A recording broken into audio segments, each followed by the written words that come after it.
The following content is provided under a Creative Commons license. Your support will help MIT OpenCourseware continue to offer high-quality educational resources for free.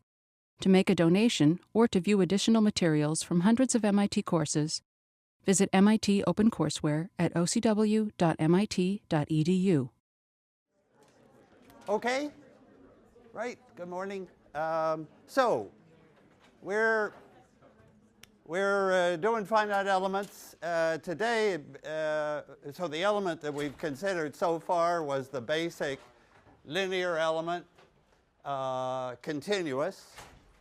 But of course the slopes had jumps. The slope was minus 1 over delta x, and then for that one, this one was a plus and then a minus. So a jump in slope, but no jump in the function. So that actually, my abbreviation for that would be C0, saying that it's continuous, but no derivatives continuous. And now we'll get to some elements where the slope is continuous. It's sort of fun to create these finite elements of higher degree. It's pretty straightforward in 1D, and that's where we are now. So we'll get second degree elements and third degree elements, and that gives us, as we'll see, higher accuracy. So I want to connect the degree of the polynomials to the accuracy of the approximation. And then this part of that connection is to recognize that these problems have a strong form, as we know, the equation, a weak form, that's the one that has test functions, and also a minimum form that we'll see. Okay, so ready for how would I get some quadratics? So second degree elements, parabolas, into the picture. Okay, so I'm going to, you remember Galerkin's idea, choose trial functions. And we're taking those to be the same as the test function. So these are the trial functions we've chosen. 1, 2, 3, 4 of them. And they're linear. And that limits the accuracy that you can get, because your approximations then are combinations of those. So they're like broken line functions, linear approximations, and the accuracy is not great. It's sort of the lowest level possible. So how would you get parabolas? I would now, so this was first guy. The second guy is going to be continuous and quadratic. So it's going to have new trial functions. In addition to these, I'm going to put in some more. Galerkin's happy with that. I still proceed as usual. My approximation is some combination of those.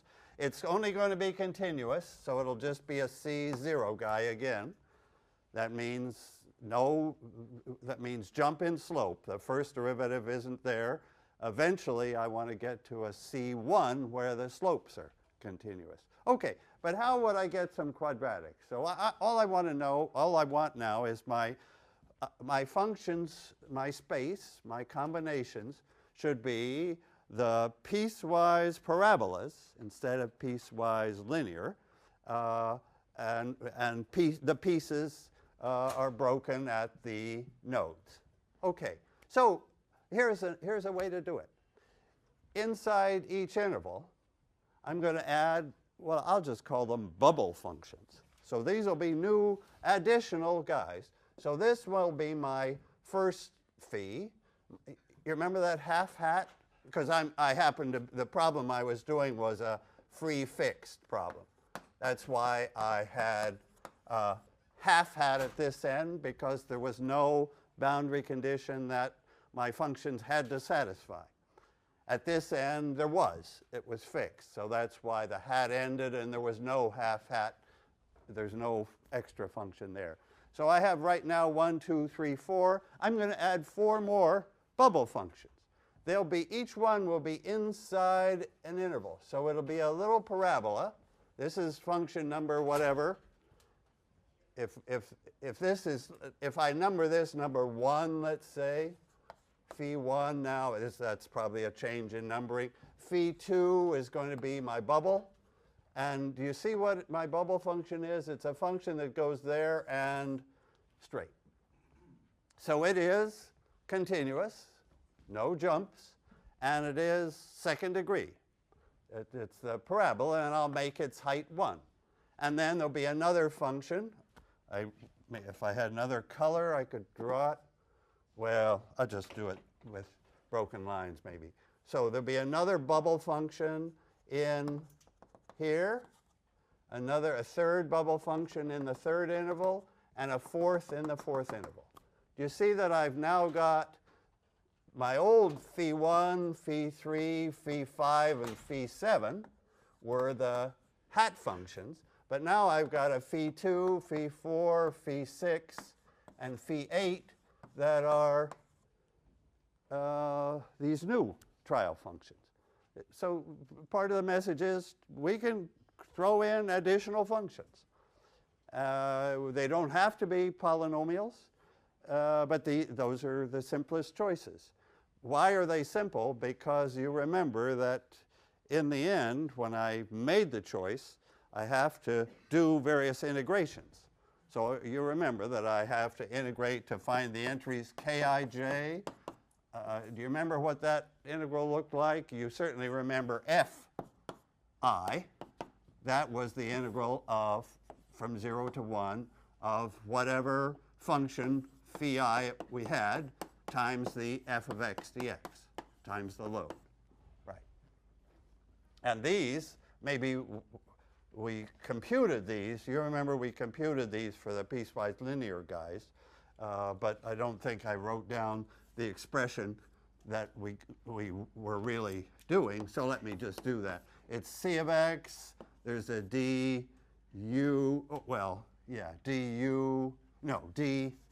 phi j dx and a dv I dx. Those were the integrals that we had to do, and we were taking phis to be the same as v's, so no, maybe I'll just do that here because I don't plan to make any other choices at all, d phi I dx. So it's a symmetric matrix now, kji, because if when I'm choosing phis the same as the v's, this is what it looks like, and I'm allowed to, if I switch j and I don't see any difference. So these are the things that have to be integrated.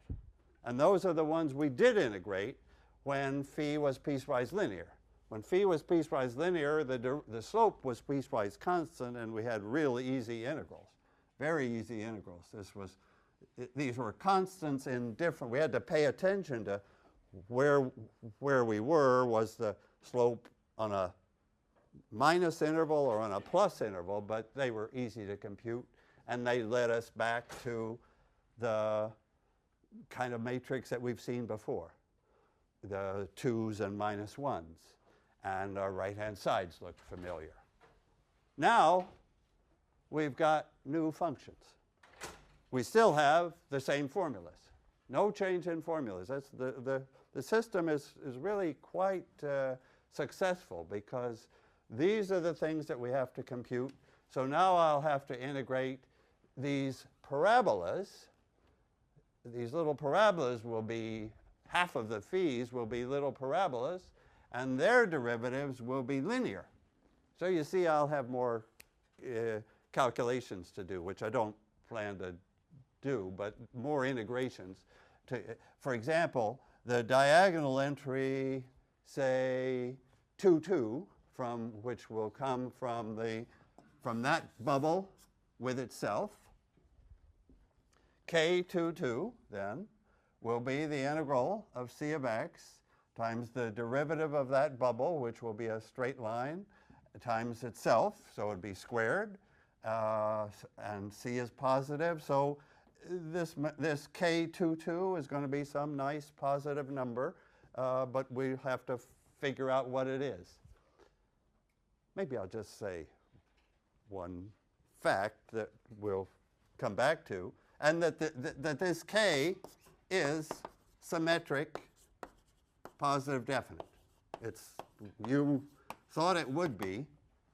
By using that letter K, we kind of expected it to be, and it will be. It'll be symmetric because the ph's and the v's are the same, so we're just doing thing, and it turns out it's positive definite. So it's just great, just great. It's just we have a little more effort either to use a formula for integrating polynomials or using numerical integration. One way or another, and I won't concentrate now on that point, we get these numbers. Okay. Oh, but here's something to concentrate on. What kind of a matrix K do we have? So where will it be non-zero? So it'll be 8 by 8, right? I'll follow through on this, on that choice, just to say, where will I see non-zeros here? Because if you get that point, you see the way things come together. So I'll just put a little x for non-zero. So K1, 1. So what's that first row of K? It's coming from the first function integrated against itself, K1, 1. If for 1, 1, we'll get something there. Will we have something in the 1, 2 position? So that's my question. Do we have something in the 1, 2 position? What's 1, 2? That's this function against the bubble function, yes. Right? They're non-zero at the same place. We can expect something there. What about K1, 3? That's what we've done before. That's this one against this one. Yes. We expect a non-zero there. But then what? After that, what will the rest of that row be? Zeros. Because that first half-hat doesn't touch any of the others. So let's go on. Of course, it'll be symmetric. So I know this much. But now let me look. So this is the half-hat row. And this is the first bubble row, because that was half-hat was phi 1, and now the first bubble is phi 2. What non-zeros do we get out of in the stiffness matrix? Again, I'm constructing it entry by entry. Another way to construct it will be element by element, and stamp them in. You're beginning to see the idea of that. But so what do I get for that bubble? I just look to see which elements touch that bubble and which ones do. 1, 2, and 3, and not 4, right? I think we only get, in that row, so from that bubble, I think we only get that much. Now, we're not quite seeing the picture yet. Let me go to the next hat, the hat, phi 2, and then I'll do the bubble. Oh, no, sorry, the hat's numbered phi 3, and then the next bubble is numbered phi 4. And where do I get zeros? Yeah, now you can tell me. Where do I get zeros from inner products, from these guys, when I is 3?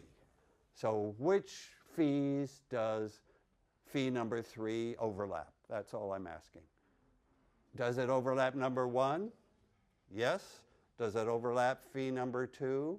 Do you want to highlight? So we're now looking at phi 3, at this hat. Oh, God, where has it gone? That's the one we're doing now? So what does it overlap? It overlaps the half hat. Does it overlap the first bubble? Yes. Does it overlap itself? Yes. Does it overlap the second bubble? Yes. Does it overlap the next hat? Yes. And then all zeros. Okay, and now do one more row, bubble 4. So now I'm looking at this guy, this next bubble, phi 4. What does that overlap? Does it overlap the first, the half hat? Nope. Of course, symmetry told us that. Does it overlap the first, does the second bubble overlap the first bubble? No. Big point, 0 there. Does the second bubble overlap the hat? Yes. Does the second bubble overlap itself? Certainly. On the diagonal we have something. Does the second bubble overlap the next hat, phi 5? Yes. And that's it. I think the second bubble does not overlap the following bubble. I don't know if you see what pattern we're getting here. Those were special rows because that was only a half hat. These are typical rows. A typical hat function has, that row is showing us 5 non-zeros because it overlaps itself, the neighboring hats, and the neighboring bubbles.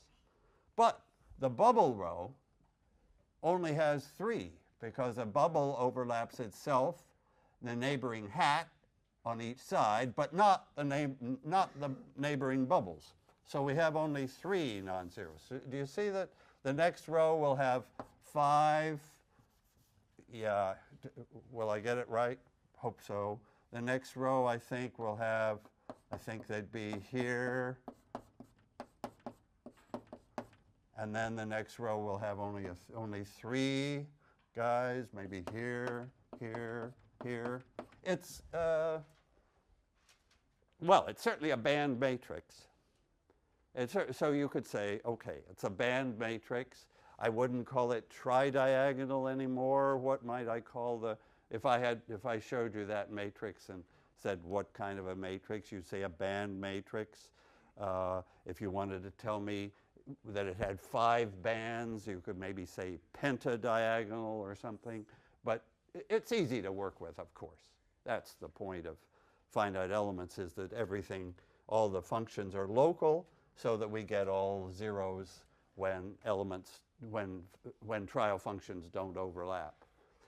My additional point was just a small one that it's not a big deal, but it's like a little bit worth noticing. These rows with only 3 entries, 3 non-zeros, those, I guess what I want to say is I could eliminate, I have to solve 8 equations and 8 unknowns. And the normal way to do it would be just elimination, LU, that would work fine, start from the top, eliminate, and you got it. And of course, in 1 dimension, nobody would do anything else. That would be simple. I just want to say these bubbles, by giving me extra zeros, I could eliminate the bubbles first. Can I just make this point but not labor it? I could eliminate the bubbles first. I could use this equation to express the bubble coefficient in terms of its neighbors. I could use this one to express the bubble coefficient in terms of its neighbors, and I could plug back into the other equations. I could simplify this. I could get the bubbles done first if I wanted. I can see that to go into the gory details is probably not wise, but bubbles are easy to do. However, there are better elements. So that's my discussion of quadratic elements, almost complete. It's not a big favorite because cubics are better. So why are cubics better? Why are cubics better? And now, so you're going to say, okay, upgrade to cubics. How shall I do that? And what's, so, and I want to say a word about the error here. Of course, the reason quadratics are better than cubics, and, the reason quadratics are better than linear and cubics will be better than quadratics is, I'm getting more accuracy. If I approximate, suppose I have my true solution may be some curve like that. Okay. My piecewise linear elements, suppose the piecewise linear elements happen to be, as they would in a special model problem, right on the money at the nodes. Usually they won't be. But what would be the error in that one? Well, no error at all at the nodes as I've drawn it, but that's not what I'm interested in. I'm interested in how big is that? How far off is the displacement? Because what's the maximum error in the displacement? Do you have any idea? If this is size h, delta x, shall I call it delta x or h?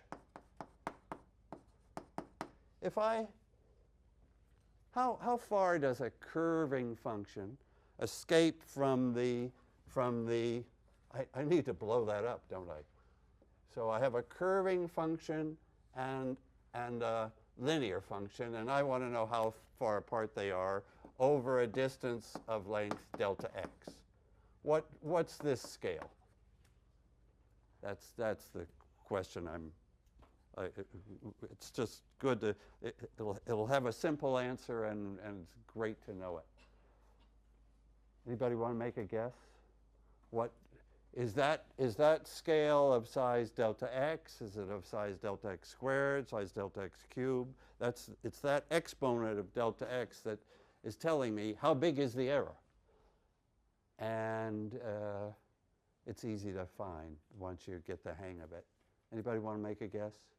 Delta x squared. Squared would be the right guess. Squared would be the right guess. I could just turn that picture if we wanted to, again, this is delta x. Here's some, now it would look like that pretty much. Doesn't have to be symmetric, of course, because this could be a complicated function. But when I focus on a little delta x interval, every function looks like a little polynomial. And the error there, let's see, what would that function be?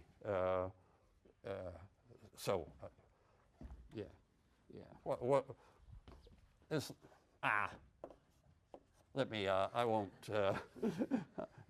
I could go forever on this, but look, if the slope is something whatever, then it gets up to a height of, let me change numbers here. Let me call it from 0 to y.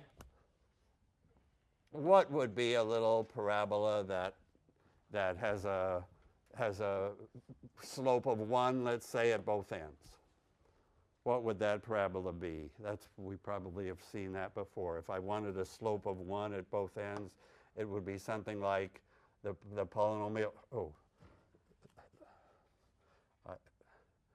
The polynomial would be something like, what would it be? Yeah, sorry, tell me that little polynomial. It's a polynomial in x. It's just a quadratic. Its slope is 1, so it maybe starts with an x. And I've got to bring it down here. Is it x times 1 minus x over, I didn't like y ever in the first place. What do I want to put there? I don't want to put a 1. That would make it look big. It's really, y is there. Okay. So I think that quadratic is 0 at 0 because of that term. It's 0 at x equal y because of that term. It's second degree, and I think its height is a maximum right there. And what is that height? At y over 2, this is y over 2, this is y over 2. That height is y squared over 4. That's what I was shooting for, the square.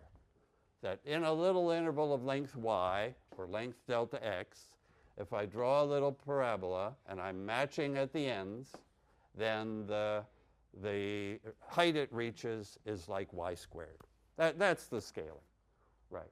So that my conclusion is that if I use these basic hat function elements, the error I get is, so can I list the errors? The error is delta x squared. That's the displacement error. The error in U. I'm not proving anything. The careful discussion of the accuracy is a later section in the book. But I'm trying to make the main point, is that if we're fitting functions by straight lines, then we have an error of delta x squared. And what's the slope error? What do you think is the slope error? But because for us, that slope is important. That's the error in the stretching and the strain. So the error in the function is delta x squared. The error in the slope will be one order less, just delta x. Okay, I'll come back to all this. Now, make a guess. Suppose I include these bubble functions with delta x as my length scale horizontally.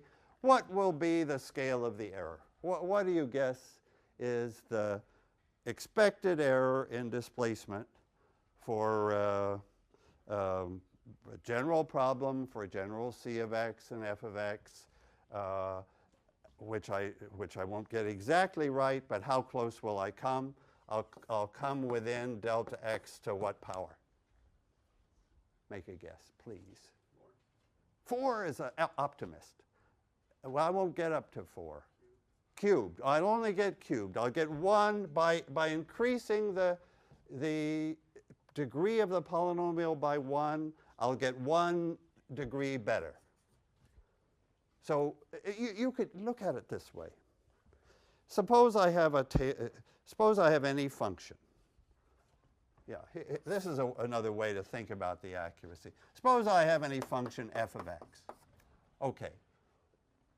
One of the things, the whole point of calculus is that I could start, if I start where it is at 0, then I add in f prime at 0, or the slope, times x. Then I add in 1/2 f double prime at 0 times x squared, and so on, right? That's called the Taylor series. And we're not paying any attention to convergence or high order. It's the early terms that I'm interested in. And the point is that if my functions include linear functions, which the hats did, they will be able to get these terms right, and this will be the error that I miss. I'm just looking to see what's the first term in the Taylor series that I will not get. And if I only have hat functions, I can't get an x squared. I can't get a parabola. But when I go here and include the x squareds, I can get that term right.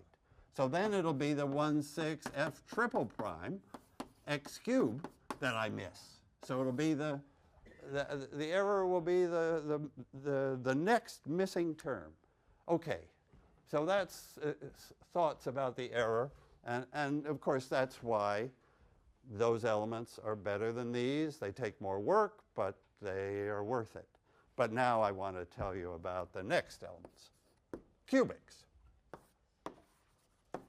where you're going to expect to get delta x to the 4th. So now we're getting serious accuracy. Now we're getting good accuracy. Of course, our problem is not the most difficult problem. It's in 1D, but this is good. Okay, this was now the fun in the golden age of finite elements, to construct cubics. What shall I use as basis functions for cubics? So I want to have a cubic in each piece. Suppose, first of all, suppose I just want no more than that. Suppose I'm happy with just continuous functions and I let the slope jump. What new trial functions shall I put in? So I'm going to put in new trial functions. What will they look like?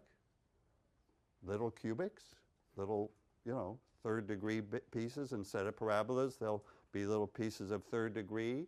And they could be more bubbles. I could put in 4 more bubbles, four cubic bubbles. So I would be up to 12 degrees, 12 by 12 matrices, 12 functions. And for that size delta x, that would give me delta x to the 4th. So that would be okay. There's a better idea. You can see that I left space. I'm going to make also the slope also continuous. I'm not going to allow jumps in slope. Think, how will I do that?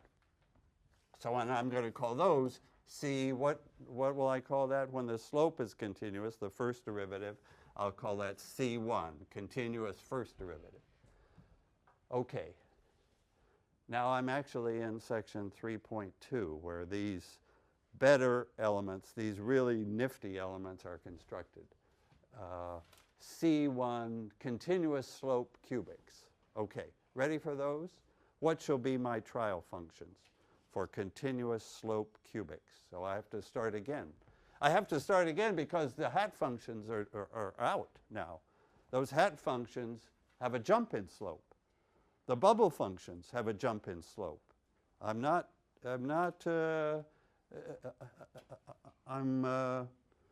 rethinking here to create a better element.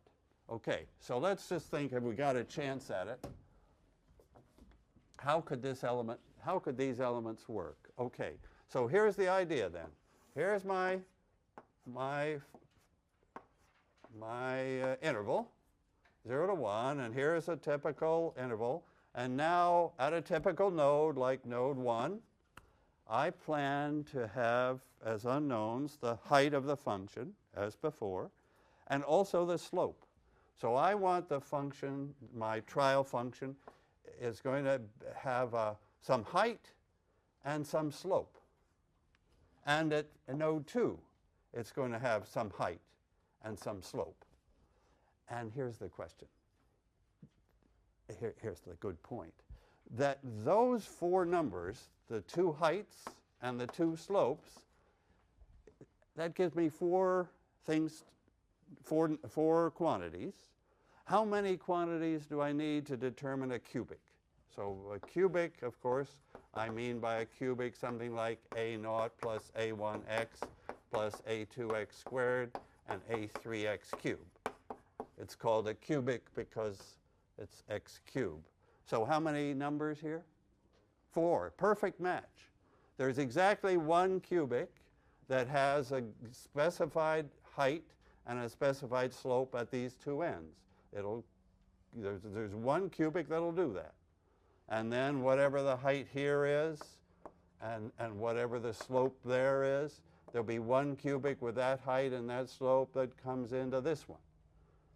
And do you see that they will have continuous slope? Because of course the slope is continuous in between. It's a polynomial. The question is always at the nodes, but I use the same number coming from the left and from the right.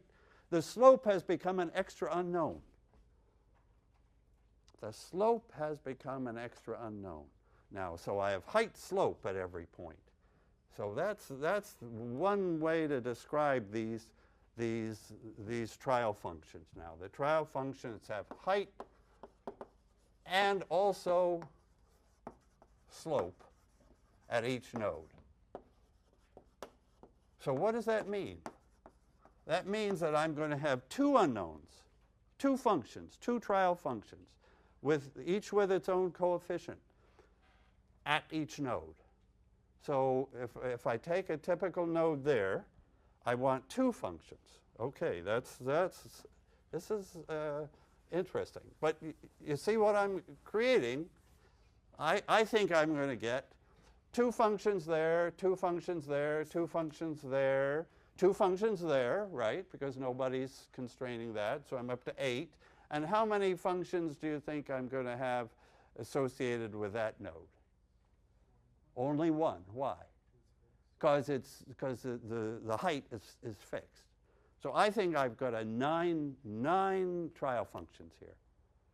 And if we can see what those are, then the system will take over. They're my phi 1 to phi 9, whatever. They plug in here. They plug in the right-hand side. I'll have a 9 by 9 stiffness matrix. It'll be local again. Actually, well, let's see if we can figure out these functions. Okay, so you have the idea.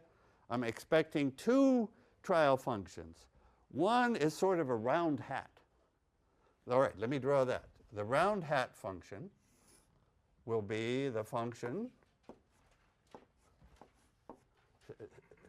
These will be the round hats,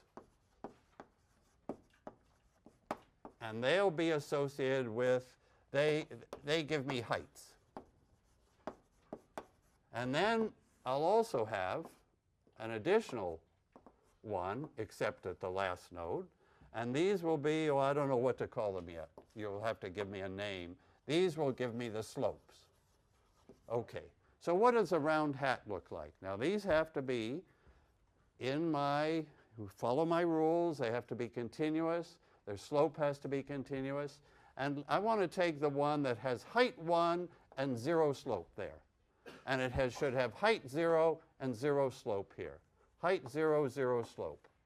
You see it'll be a height, you see what it's going to be? This phi, whatever number it is, it'll be the phi whose coefficient tells me the height at node 1. So here's node 1. What will it look like? What will this function do? Well, there's exactly 1 cubic that starts from 0 with slope 0 and ends at 1 with slope 0, right? That's what we said. 4 numbers determine a cubic in that interval.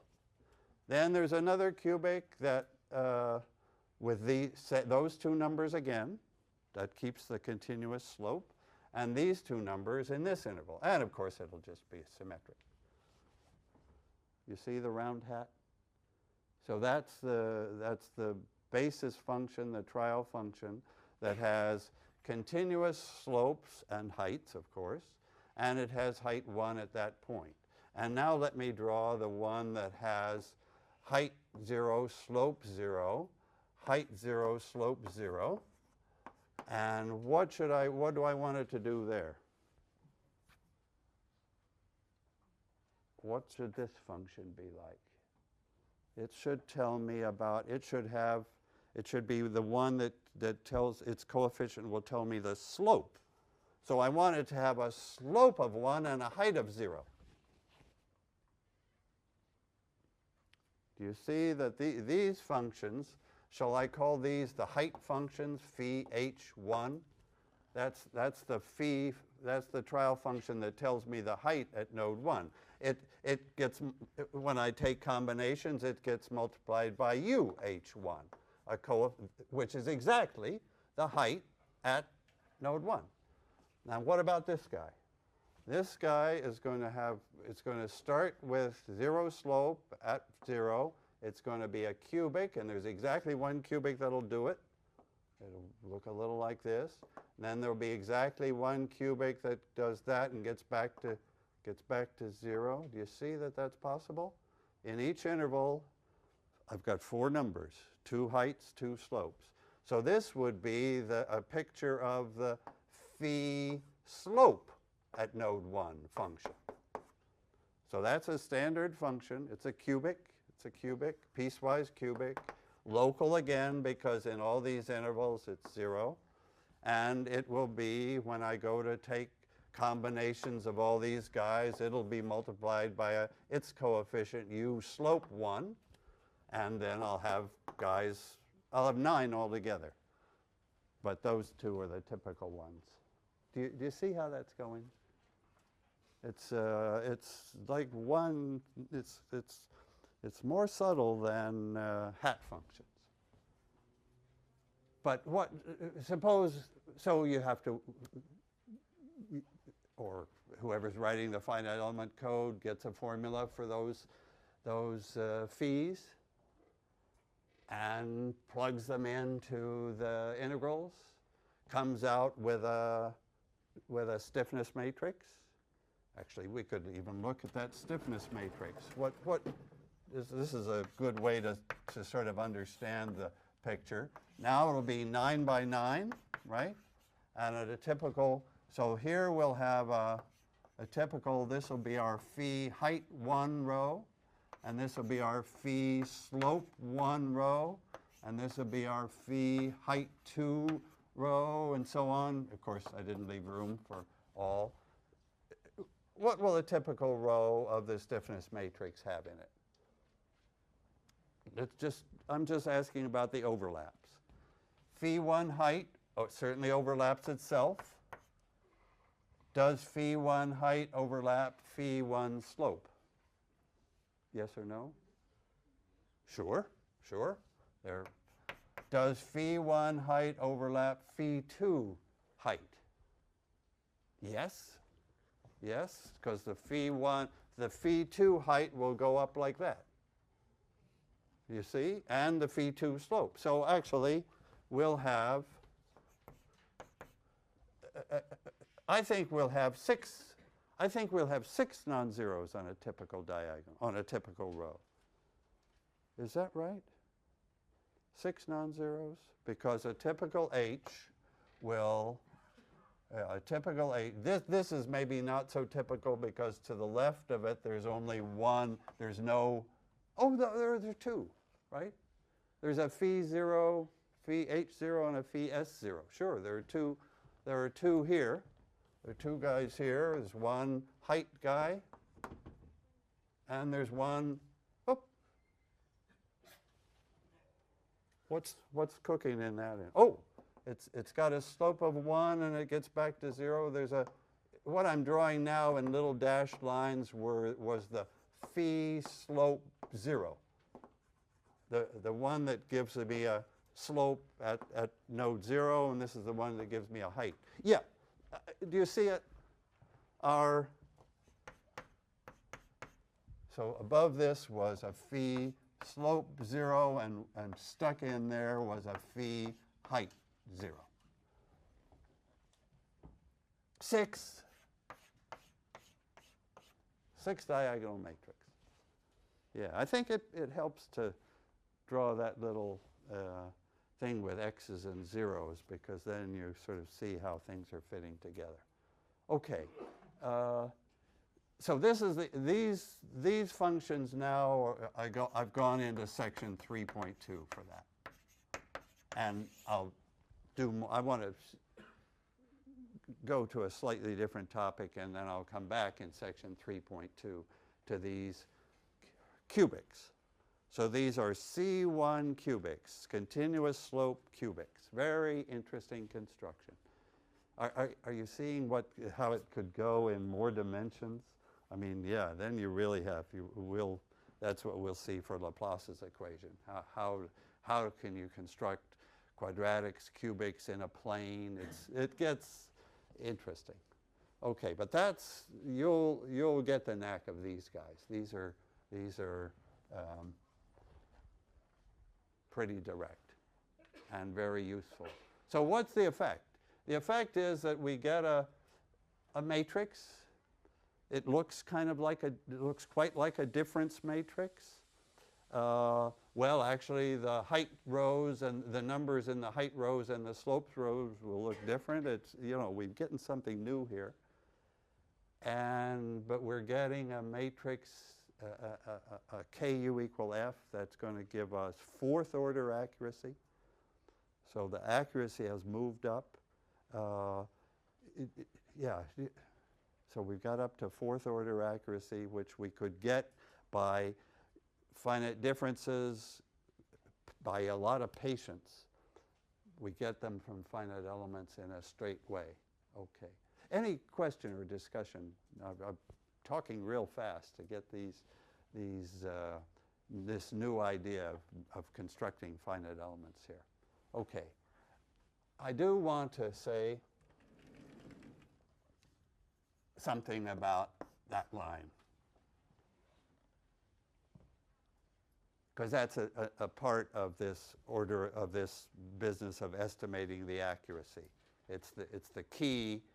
It's a key idea in the background of the Galerkin method, and the minimum form would be associated with names like Rayleigh and Ritz.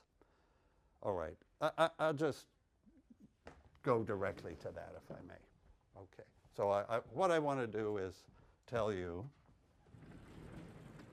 for our model problem, I want to tell you the strong form. No, yeah, let me do it this order. I'll put the strong form, the weak form, and then I want to add in the minimum form. Okay. So the strong form of our equation was minus the derivative of c du dx equal f. Okay. What was the weak form? The weak form came by, this is an f of x. Okay. The weak form came by, how do you get to the weak form? You multiply both sides by a test function, you integrate by parts, and you get this beautifully symmetric form that we have up there, du dx, dv dx dx equals the integral of f of x, v of x dx. I write that again just so you see the nice symmetry of that weak form. And it's for all test functions v. Okay. I'm shooting for a third description. A third description of the same problem. And it's really neat to see that you have that. Let me just see it first in the discrete case. The discrete case, the strong form would be A transpose C A U equal F. That's the strong form. Right? I think I always like to see the discrete one first and then the continuous. Okay, what would be the weak form in the discrete case? I would multiply by a vector v, and I would take inner products, A transpose C A U inner product with v equals F inner product with v. You can use dot, so that would be the weak form. Yes, I've just taken the dot product of both sides with v. Now you'll see the weak form better if, what should I do? What would make that look nice? So that's the dot product of A transpose CAU with v. And what do I do to make that look nice? Do you get the idea yet? It doesn't look pretty to me. It's all lopsided, right? So what can I do with A transpose? What's the rule about A transpose? That if I have A transpose times something dotted with something, what can I do? I can move the A transpose over to the other guy. And what will it be when I do that? So I'll take it away from here, and what do I put there?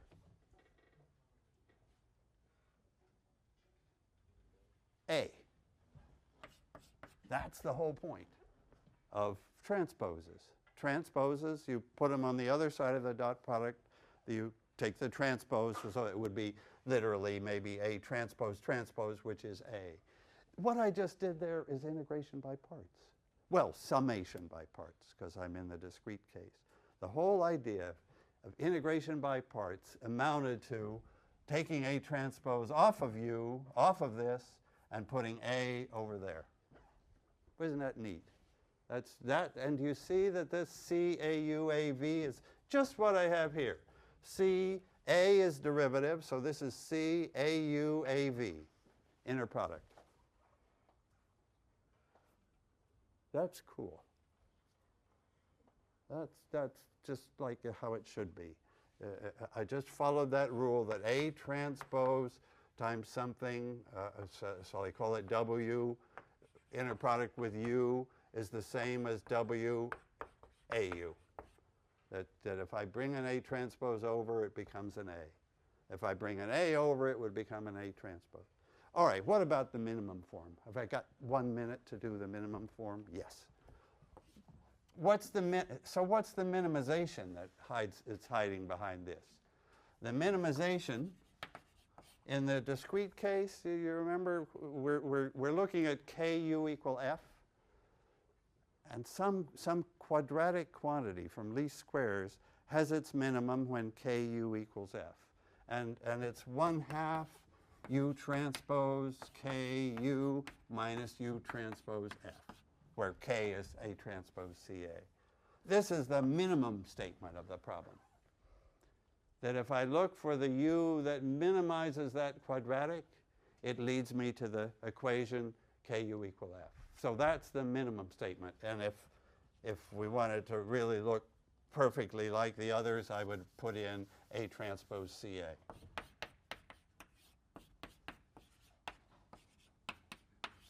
Okay. Can I write down next time? Because our time is really up. It's not fair to... all I'm going to do is write down the same thing here. I'm minimizing 1/2. Oh, I'm going to do it anyway. C of x du dx squared minus the integral of f of x u of x. So that's the minimum problem. Minimize over all u. This quadratic. This is like the right way to see these problems. You see a differential equation, which we use for finite differences. You see a weak form, which we use for finite elements. And now you see a minimum form. OK, that gives you something to think about. And there'll be a homework on finite elements that'll give you a chance to use them. OK, thank you.